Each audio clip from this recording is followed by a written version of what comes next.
Here. Just wrapping up that Oilers game. Super late game today, 9 p.m. start. Um, Against the Oilers in Edmonton, so Central Time, 9 p.m. puck drop. But Hawks lose 4-1. Rough night. Um, Pretty much due to uh, the uh, absentee players, right? And a few injury notes, but we will go over that right after this.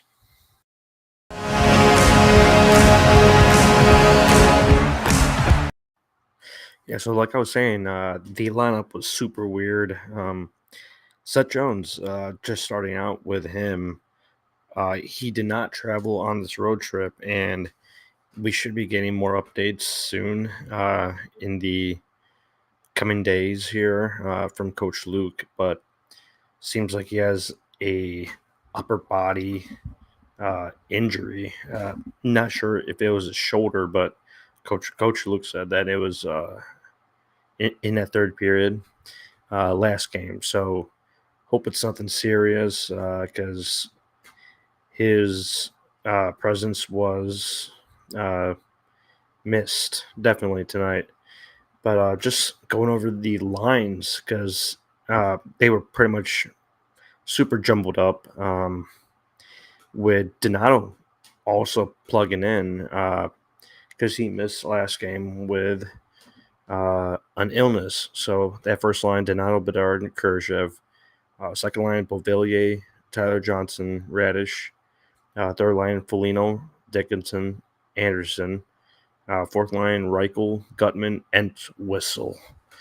Uh, just rough game from Reichel. His minutes were cut down pretty big.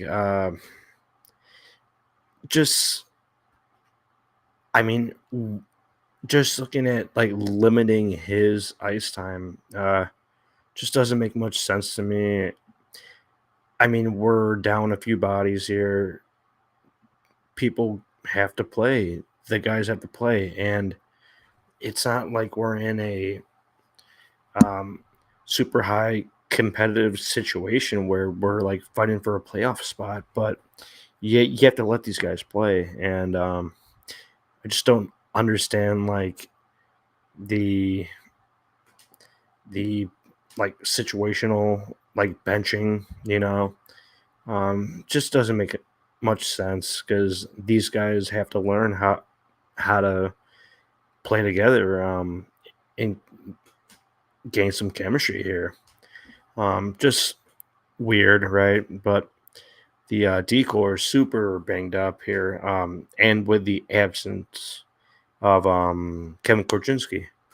But the top defenseman tonight, Alex Vlasic, played very well, lots of minutes. Louis Crevier on that first pair there. Uh, Isaac Phillips, Connor Murphy, Philip Bruce, Zaitsev.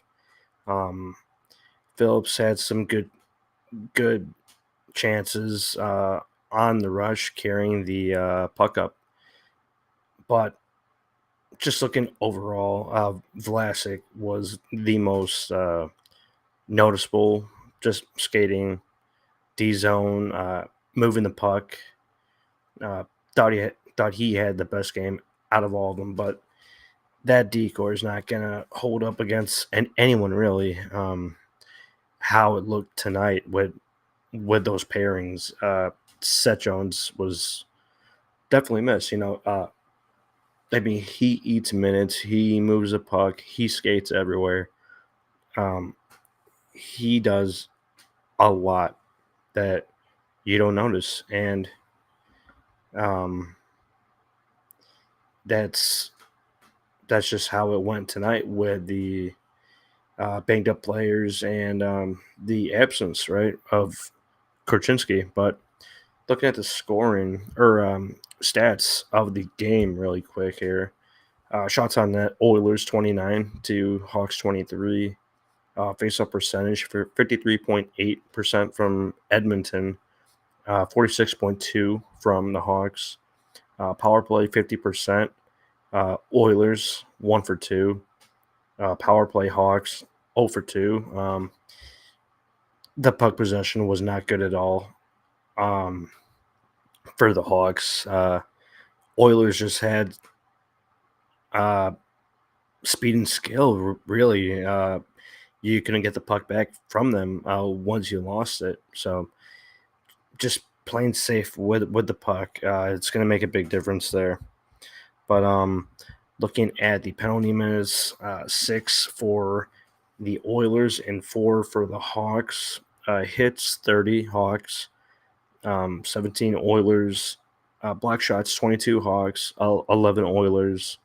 Giveaways 13 for the Oilers, a bit surprising there, and 8 for the Hawks.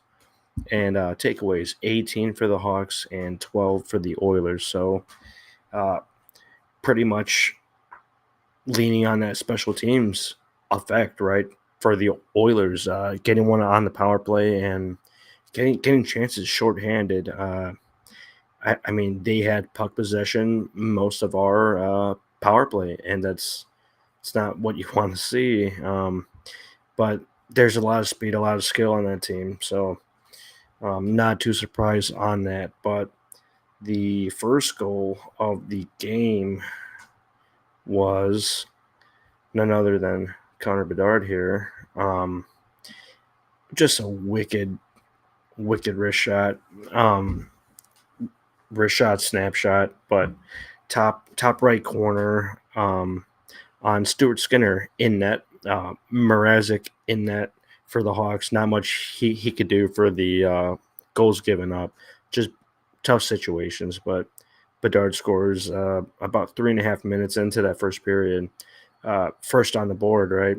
That's his 12th goal of the season. Great to see. We could all sleep well, right? Just seeing that goal go in. Vlasic 5th assist on that, and Louis Crevier 2nd assist. So he makes the game 1-0, and that's pretty much it for the Hawks, right? Having one goal the whole game, but seeing Bedard score, it makes it all right. Seeing that that shot on the rush, a defenseman just creeping in behind him. I believe it was Matthias Ekholm. So pretty quality defenseman. And he beats him on the rush there. Great shot, top corner, top right corner, far side. Just awesome stuff. About 10 minutes in that first period, Ryan Nugent-Hopkins gets one back there. Connor McDavid, 27th assist. Am I reading that right? That's unbelievable. Yeah, I think it is his 27th. Yep. But nice wrist shot, front of the net. About 10 minutes in to the first there, tied 1-1. Sam Gagner, assisted by Ryan. What was his first name? Was it Derek Ryan? Might have been. But yeah, about 19 minutes or 18 minutes in that first period, he gets off a wrist shot, makes the game 2-1. Second period, Leon Draisaitl. It's pretty much expected that Draisaitl and McDavid are both going to get points, right? Every game. Those guys are the most skilled players in the world, and they are going to make you pay for mistakes, and most of it comes in on like a transition or a D-zone turnover, but those guys are definitely going to make you pay. McDavid and Draisaitl, those are players that are going to score off of your mistakes, along with the lucky guy that gets to play with those two at times, right? In the line combos, but McDavid with Zach Hyman in front of the net, just standing wide open. I wasn't very impressed with that goal. A lot of announcers and people were saying that, oh, he knows where to be. Perfect time, perfect place. Zach Hyman and 16 goals. Yeah, he does know where to be. But I've never been very high on Zach Hyman, and he's played with top 10 talents in all of his teams so far. Matthews and now McDavid.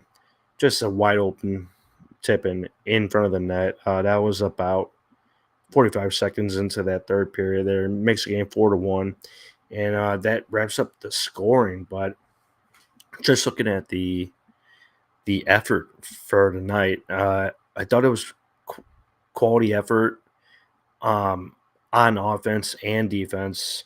Obviously, the Lucas Reichel thing. Uh, I don't understand it, because maybe he's making a lot of mistakes in the O zone or in the neutral zone, and he's turning it over, right? But I mean, the whole team is turning it over. You can't just blame the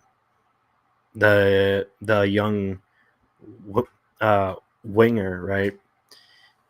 I mean, everyone's turning the puck over, and everyone's making mistakes because we're not the most skilled right now. But you got to let the kids play.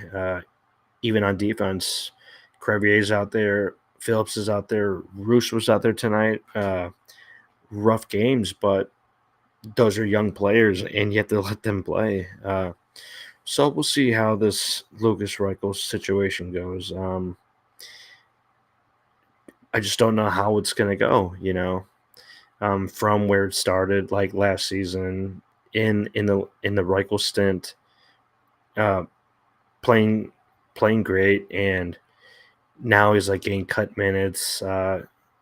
It's just a weird situation now, but we play the um.